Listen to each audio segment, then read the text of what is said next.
Buenas noches, hermanos. Continuamos con el tema fe cristiana, los milagros y la ciencia.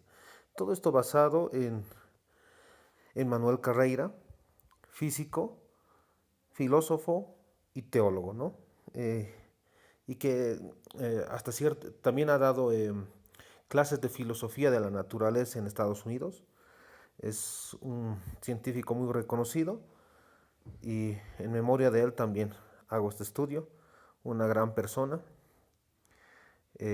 Falleció el año 2020. Bueno, ¿no? Y eso es muy importante. Fe cristiana, los milagros y la ciencia. Eh, Habíamos analizado de lo que es la fe. Ahora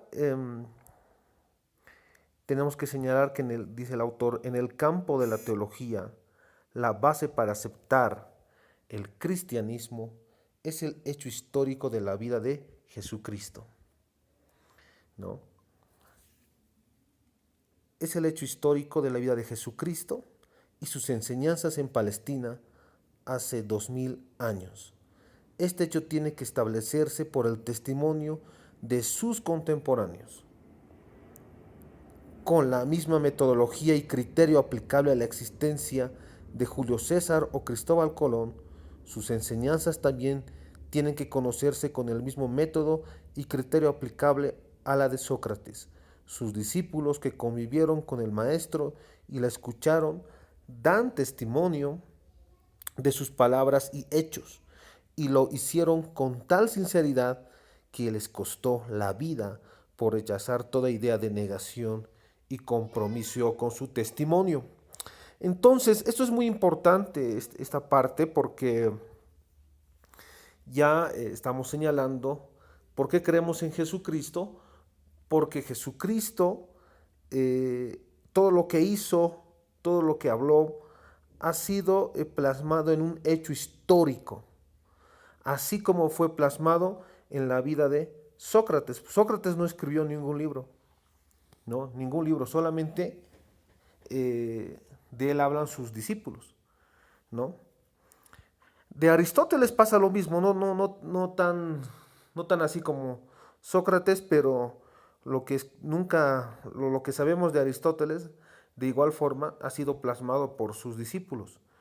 Miren, nunca se ha cuestionado la existencia de Sócrates ni de Aristóteles, pero lamentablemente, a pesar de tener hechos históricos sobre la existencia de Jesucristo, sobre todo en el Evangelio de Lucas,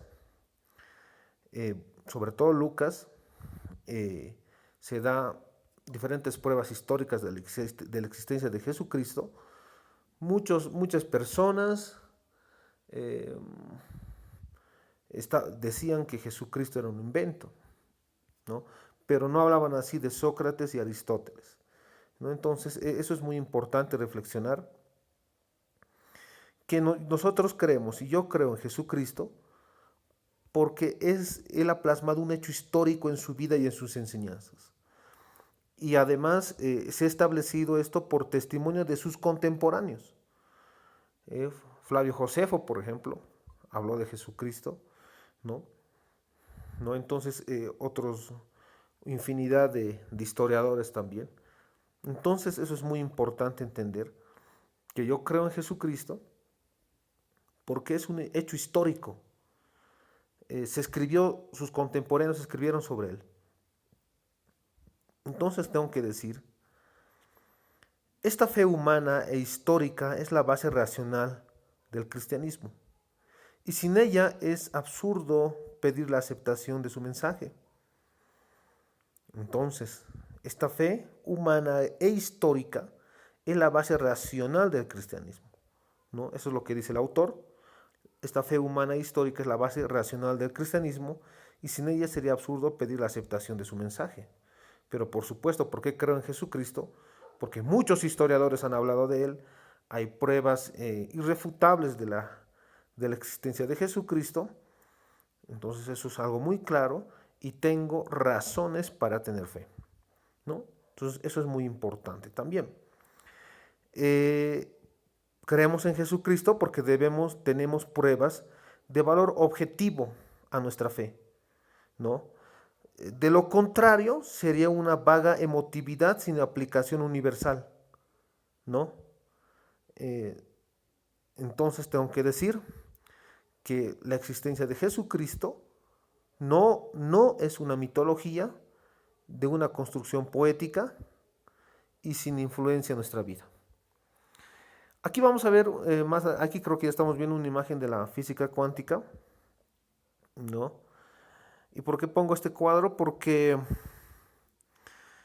así como nuestros sentidos a veces nos pueden engañar, pero sabemos que existe la física cuántica, ¿no? Entonces, es muy importante señalar que esto lo vamos a ver más adelante de la física cuántica, en el sentido de que, por ejemplo, tenemos que decir que la física cuántica, aunque no lo hemos, nuestros sentidos no lo entienden, aunque nuestros sentidos no lo llegan a palpar, eso no significa que sea una realidad en el ámbito de la física, ¿no? Entonces, en el ámbito científico, en la realidad misma.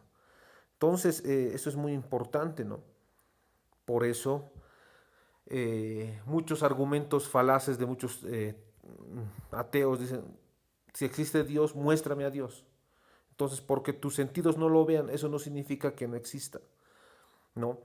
No, por ejemplo, ahora no puedo ver Marte, pero no porque no pueda ver Marte en mis ojos no significa que no exista. Entonces, eso es muy importante también. Sin embargo, esto vamos a hablar en la tercera parte de la física cuántica y qué tiene que ver con lo que estamos hablando. Sin embargo, el autor dice, vamos a avanzar esta parte, dice, el testimonio de los apóstoles y discípulos nos llega después de 20 siglos, instruyéndonos acerca de la persona de Jesucristo y sus enseñanzas. Si este es el plan de Dios para que encontremos el camino hacia Él, es también necesario tener una garantía de fidelidad al mensaje, de modo que no se desvirtúe por cambios de lenguaje, interpretaciones personales, pérdida de textos, glosas o añadiduras arbitrarias, ¿no? Entonces, es por eso que el mensaje del Evangelio, el mensaje mismo, está basado en la doctrina apostólica, de los apóstoles me refiero, ¿no? Entonces, el cambiar diferentes palabras o significados es ir en contra del mensaje de Jesucristo. Es por eso que constantemente hemos ido hablando de una hermenéutica bíblica. Y aquí estamos viendo la imagen de Jesucristo histórico, ¿no? Nuestro Salvador que nos redimió de nuestros pecados, ¿no? Entonces podemos decir que creemos en Jesucristo porque Jesucristo existió. Por ser Dios la verdad infinita, podemos estar seguros de que el mensaje cristiano nunca puede contradecir verdades científicas en ningún campo del saber humano. Esto es lo que tenemos que entender. Nos han hecho creer, sobre todo los que hablan del relativismo, que la fe y la razón se contradicen, ¿no? Entonces, eso no es verdad. Eso además ha sido asumido aquí, por lo menos en Bolivia lo he ido viendo, aún por universidades, ¿no? Bueno, eso no es verdad. Más bien la fe y la razón se complementan para llegar a entender que el Salvador es Jesucristo y Él es la única verdad. Es por eso que decimos, por ser Dios la verdad infinita, podemos estar seguros de que el mensaje cristiano nunca podrá contradecir verdades científicas en ningún campo del saber humano. Eso es muy importante. El segundo significado de la palabra fe se apoya en el primero, pero no indica la adquisición de un nuevo conocimiento, sino su efecto en nuestro proceder. Se puede identificar en una confianza que tiene consecuencias en la voluntad del libre y en la afectividad. Muy claro, ¿no? El cambio de vida que produce, esa fe que produce el cambio de vida en nuestro ser, Tiene que ver con el primer argumento de lo que estamos hablando, de lo que es fe. En el entorno meramente humano de nuestras vidas diarias, puedo decir que tengo mucha fe en un médico, no por recibir conocimientos de biología o anatomía de él, sino porque mi certeza de su habilidad y honradez me da la seguridad que podrá ayudarme en la enfermedad, ¿no? Entonces esto es muy importante. Tengo confianza en el médico por su conocimiento que me va a ayudar a superar, en este caso, con este ejemplo, una enfermedad. Entonces también tengo, tengo confianza en el médico. Bueno, Dios los bendiga. Veremos esta tercera parte.